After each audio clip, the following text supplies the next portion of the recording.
Live from downtown Detroit, Local 4 News at 11 starts now.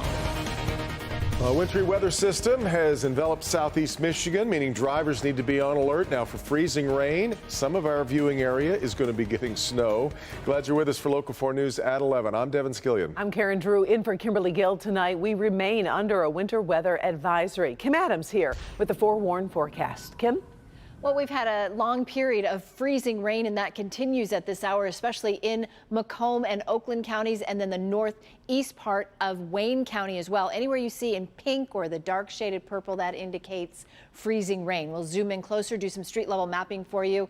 Right along I-94 in Chesterfield, also over to Macomb, Utica, Sterling Heights, and in Fraser, all getting freezing rain at this hour. And then parts of Wayne County as well, including downtown Detroit, Hamtramck, Highland Park, up into Oakland County, Royal Oak, Southfield, and Birmingham, all experiencing freezing rain at this hour. But there are also some breaks. Lincoln Park getting a break now, also in Southgate, and then out to the west, Northville and Plymouth getting freezing drizzle. Widen the view. The snow is up to the north. That's the blue that you see right there. We're keeping a very close eye on road temperatures because they're key as to whether or not you're going to have an icy morning commute. They did pre-treat the roads, but road temperatures have dropped down below freezing. Freezing would be in dark blue, and as you can see, the lighter blue there indicates that we have road temps in the low 20s in Macomb County, 26 in the southern part of Oakland County, and then still below freezing even down into Monroe County. I'll have more on your forecast for tomorrow. I'll tell you how your morning commute is going to be coming up in the forecast. But we do have that interactive radar on our forewarned weather app, so you can always download that in the App Store. All right, Kim, we move now to the deadly campus shootings at Michigan State University, which ended the lives, of course, of 3 students, Brian Frazier, Ariel Anderson, and Alex Werner. Several new developments today we want to share with you. One of the 5 hospitalized students at Sparrow Hospital has been upgraded to stable condition.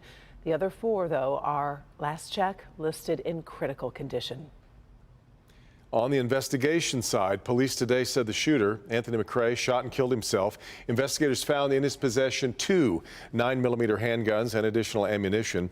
He also had a note in his wallet saying he would shoot up MSU. That note listed other locations in the area, including a church and a Meijer warehouse where McCrae had previously worked. Berkey Hall, the first building the shooter targeted, is closed for the rest of the semester. Tonight we're hearing from the assistant professor who was teaching inside room 114 of Berkey Hall when the gunman came in and started shooting. Even while you're hearing the shots, you think this is not real. I'm haunted because I didn't know what to do. I didn't know whether to lift their bodies. There was so much blood. Why are you willing to be reliving this right now? Because I think the public needs to know the horror I saw. Well, we have learned one student barricaded in his room at MSU spent the night texting with his brother, who had survived being shot at Oxford High School. We have talked with this family before. Our Mara McDonald is live in Oxford tonight. Mara, it is so hard to fathom brothers actually having to deal with 2 separate school shootings. And Karen, yet here we are. Caleb Watson loves MSU. He loves being a poli-sci major there. And it just is so hard for him to fathom what has happened simply because the Watson family has been through so much. His brother Aiden was shot during that high school shooting at Oxford High, and the one place that he really viewed as his refuge, now even that is tainted. Caleb was so absorbed in a research paper that was due, he had no idea what was transpiring outside of Berkey and the MSU Student Union until his mother called. She just said, "Are you okay?" I'm like, "Yeah, why wouldn't I be?" Then she's like, "Okay, did you get a text? Did you get an email?" I'm like, "About what?" And she's like, "Caleb, there's an active shooter on campus right now." That began a 4-hour ordeal with Caleb barricaded like so many others in his dorm room with his brother Aiden texting him, not calling. Why? So if the shooter was in the building, he couldn't hear him. Aiden had texted me first asking if I was okay, and I said, yes, I'm just staying in my room. And then after that, he started to text me advice on how to survive. And when my brother sent a text saying, make sure your phone's off so they can't hear you, I just started crying. Aiden was shot in the leg during the mass shooting at Oxford High School. His recovery has been long and hard for the entire Watson family, which now has the distinction of saying both their boys survived 2 separate school shootings. Going to MSU was just, I didn't have to think about it, I didn't have to see it, I could just enjoy being a normal college student. But now even that's been ripped away from me.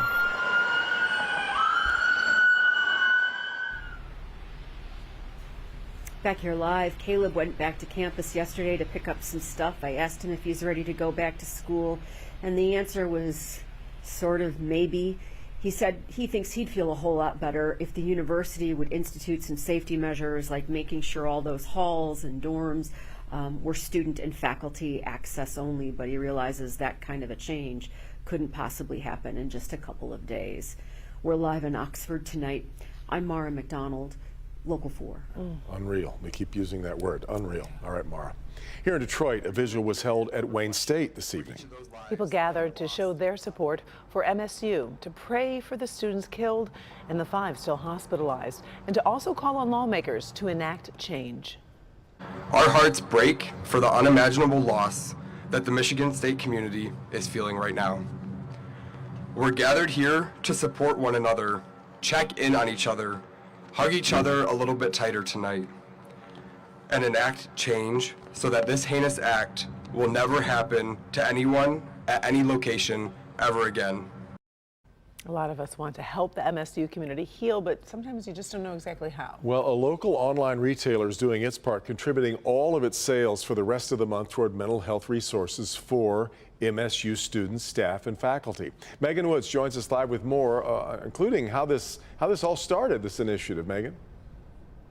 That's right, Devin. So this company has only been around for about a year, and they create apparel like this. It says Michigan State needs you. And this was created back in September for Suicide Prevention Awareness Month. But this week it has new meaning.